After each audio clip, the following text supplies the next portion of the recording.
आपको लगता होगा कि आप अपने डिसीजंस, थॉट्स पर पूरा कंट्रोल रखते हैं, लेकिन क्या वाकई ऐसा है?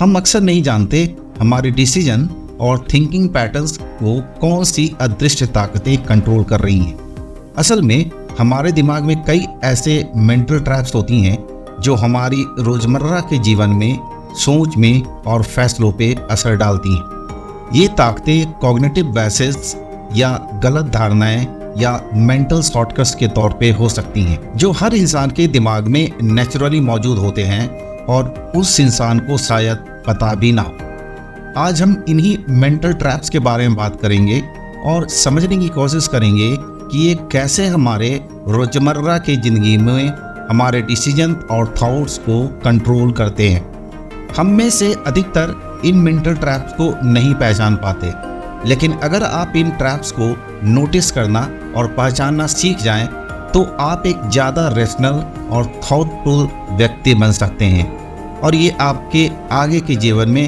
आपकी काफ़ी मदद कर सकता है। तो चलिए शुरू करते हैं। पर उससे पहले अगर आप इस चैनल पर नए आए हैं तो लाइक और सब्सक्राइब करना ना भूलें।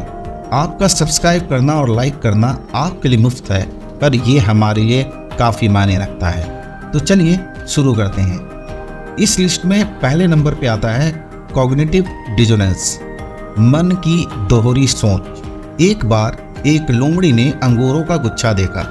अंगूर रसदार और पके हुए थे, लेकिन ऊंचाई पे लटके हुए थे।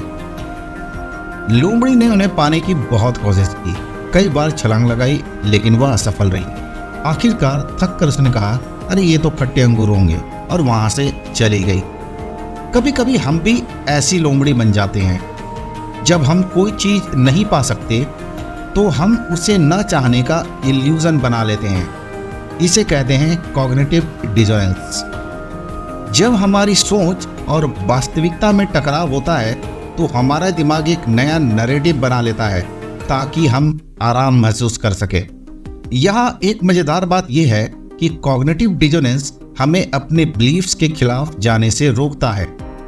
यह हमें खुद को और ज़्यादा जस्टिफाई करने को मजबूर करता है। जैसे अगर आप कोई महंगी चीज़ खरीदते हैं और बाद में सोचते हैं कि क्या आपने सही किया, तो आप अपने दिमाग में खुद को समझाने लगते हैं कि यह तो बहुत ज़रूरी था, या यह मेरे लिए एक इन्वेस्टमेंट है। इस तरह से हम अपनी असफलताओं या गलतियों को जस्टिफाई करते हैं और आगे बढ़ने की कोशिश करते हैं। लेकिन एक बार जब आप इस बायस को पहचान लेते हैं तो आप ज़्यादा रैशनल, तार्किक तरीके से सोच सकते हैं। आप खुद से पूछ सकते हैं, क्या मैं वाकई इस चीज़ को चाहता था या बस मैं इसे जस्टिफाई करने की कोशिश कर रहा हूँ। इस लिस्ट में दूसरे नंबर पे आता है कंफर्मेशन बायस, पुष्टि पूर्वाग्रह। कभी सोचा है कि जो हम पहले से मानते हैं उसी से मिलती जुलती जानकारी पर ज़्यादा ध्यान क्यों देते हैं? ये होता है कंफर्मेशन बायस। हमारा दिमाग पहले से बने हुए विचारों को और मजबूत करता है, क्योंकि नई और अलग सोच हमें अनकंफर्टेबल महसूस कराती है। इमेजिन करो तुम एक डिसीजन में हो जहाँ तुमने पहले से मान लिया है कि मोबाइल रेडिएशन से सेहत पे बुरा असर पड़ता है। अब जब भी तुम कोई ऐसा आर्टिकल पढ़ते हो जो इस धारणा को सही ठहराता है तो तुम उसे तुरंत मान लेते हो, पर जो आर्टिकल इसके उलट कुछ कहता है उसे इग्नोर कर देते हो।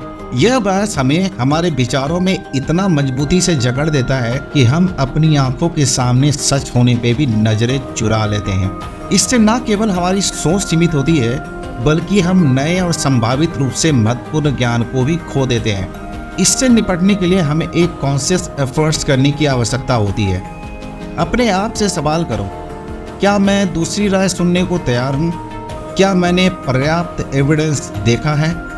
अर्थात अपने विचारों को चैलेंज करना जरूरी है। अगर हम हमेशा अपने कंफर्ट जोन में रहते हैं तो हम कभी भी ग्रो नहीं कर सकते। आंकड़ों के अनुसार 75% लोग अपने बिलीफ्स को एक बार भी चुनौती नहीं देते। एक बार इस पे विचार जरूर करना। तीसरा है एंकरिंग बायस, लंगर पूर्वाग्रह। सपोज तुम एक घड़ी खरीदने गए हो। एक घड़ी की कीमत 50,000 है और दूसरे की 10,000। अब तुम ऑटोमेटिकली सोचोगे कि 10,000 वाली घड़ी चूंकि सस्ती है तो वो अच्छी नहीं होगी। क्योंकि तुम्हारा दिमाग पहली कीमत जो कि 50,000 है उससे एंकर्ड हुआ है। यही होता है एंकरिंग बायस। यह बायस तब भी कार्य करता है जब हम निगोशिएशन में होते हैं।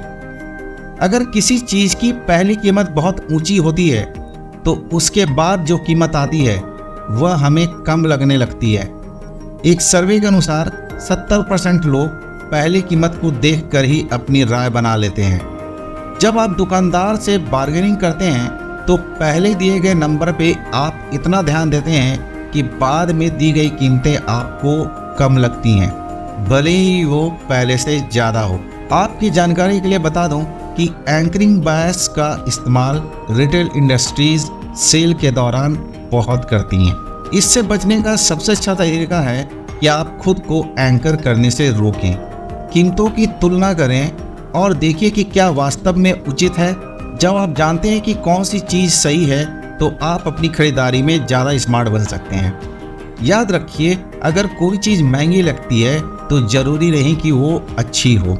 हमेशा उसके अन्य विकल्पों के साथ उसकी तुलना करें और देखें कि क्या उसकी कीमत वाकई जायज़ है। आपके दिमाग में पहले की गई तुलना आपको सही निर्णय लेने में मदद कर सकती है। याद रखें, कोई चीज़ महंगी है तो ज़रूरी नहीं कि वो अच्छी हो।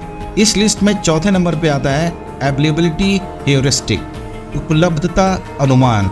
इसका मतलब है कि हम आसानी से याद आने वाली जानकारी को ज़्यादा महत्व देते हैं। उदाहरण के लिए, जब कोई नई फिल्म आती है और लोग उस पर चर्चा करते हैं तो हम उसके बारे में ज़्यादा सोचने लगते हैं। जब हमें कोई घटना सुनने में आती है जैसे प्लेन क्रैश, तो हम सोचते हैं कि यह घटना ज़्यादा बार हो रही है, जबकि वास्तव में हवाई यात्रा सबसे सुरक्षित होती है। डाटा के अनुसार हवाई यात्रा में फैटेलिटी की रेशियो केवल 11 मिलियन में 1 होता है। लेकिन जब हमें ऐसी घटनाओं के बारे में बार बार सुनने को मिलता है तो हमारा दिमाग इसे अक्सर याद करता है। इसका एक और उदाहरण है, जब हम नए लोग से मिलते हैं और अगर वह व्यक्ति स्मार्ट होता है तो हम सोचते हैं कि वह व्यक्ति भी अच्छा होगा। ये हमारी दिमाग का एक बायस है। इससे बचने का तरीका है कि आपको फैक्ट्स की गहराई में जाना चाहिए और सही जानकारी की तलाश करनी चाहिए। हमेशा याद रखें, जो चीज़ें सामने बार बार आती हैं वो जरूरी नहीं कि सही हो, या फिर जो चीज़ें आपके दिमाग में पहली बार किसी चीज़ को देखने से आती हैं तो जरूरी नहीं कि आपका दिमाग आपको सही बात बता रहा हो, जब तक कि आप तथ्य के साथ अपने इस निर्णय की जांच पड़ताल न कर लें। इस लिस्ट में 5वें नंबर पे आता है हिंडसाइट बायस, पूर्वानुमान पूर्वाग्रह। क्या आपको कभी ऐसा लगता है कि हाँ, मुझे पता था ऐसा होगा, जब कोई अनएक्सपेक्टेड घटना होती है? आपको लगता है कि ये घटना होगी, मुझे शायद पहले से पता था। ये है हिंडसाइट बायस। हम भविष्य में होने वाली चीज़ों को समझने के लिए पिछले अनुभव को देखते हैं और सोचते हैं कि हम इसे पहले से जानते थे। यह बायस हमें सोचने पर मजबूर करता है कि अगर हमने कुछ किया होता तो शायद परिणाम अलग हो सकते थे। उदाहरण के लिए, जब कोई क्रिकेट मैच में हारता है तो उसके फैन कहते हैं कि अगर उन्होंने पहले बैटिंग की होती तो शायद वो जीत जाते। लेकिन इस तरह की सोच हमें गलत निर्णय लेने पे मजबूर करती हैं और ये वास्तविकता से दूर ले जाती हैं। कभी कभी मैच की स्थिति कई कारणों पे निर्भर करती है, लेकिन हिंडसाइट बायस हमें बताता है कि हम सभी निर्णयों को हिंडसाइट में देख सकते हैं। इससे बचने के लिए हमें खुद से सवाल करना चाहिए, क्या मुझे वाकई पता था? क्या मैं केवल परिणाम को देखकर इस बात का अनुमान लगा रहा हूँ? अपने पास्ट डिसीजंस पे विचार करना ठीक है, लेकिन यह याद रखना भी जरूरी है कि हिंडसाइट निर्णय लेना हमेशा सही नहीं होता। इसी तरह जब किसी कंपनी की स्टॉक की कीमत गिर जाती है तो बाद में लोग कहते हैं कि मुझे पता था ऐसा ही होगा, जबकि वास्तव में स्टॉक गिरने से पहले स्थिति अस्पष्ट थी और उसके कोई स्पष्ट संकेत नहीं थे। यह पूर्वाग्रह हमें यह महसूस कराता है कि हम परिणामों को पहले से जान सकते थे, जिससे हमारी निर्णय लेने की क्षमता प्रभावित होती है। यह पूर्वाग्रह हमारे आत्मविश्वास को बढ़ाता है, लेकिन हमें घटनाओं के वास्तविक कारणों और जोखिमों को अनदेखा करने के लिए मजबूर करता है।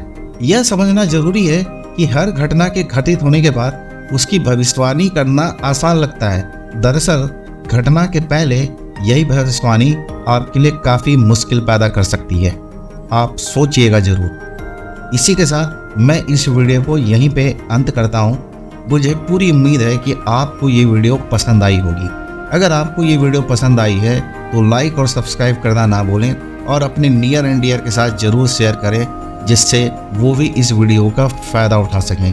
वीडियो अंत तक देखने के लिए आपका बहुत बहुत धन्यवाद।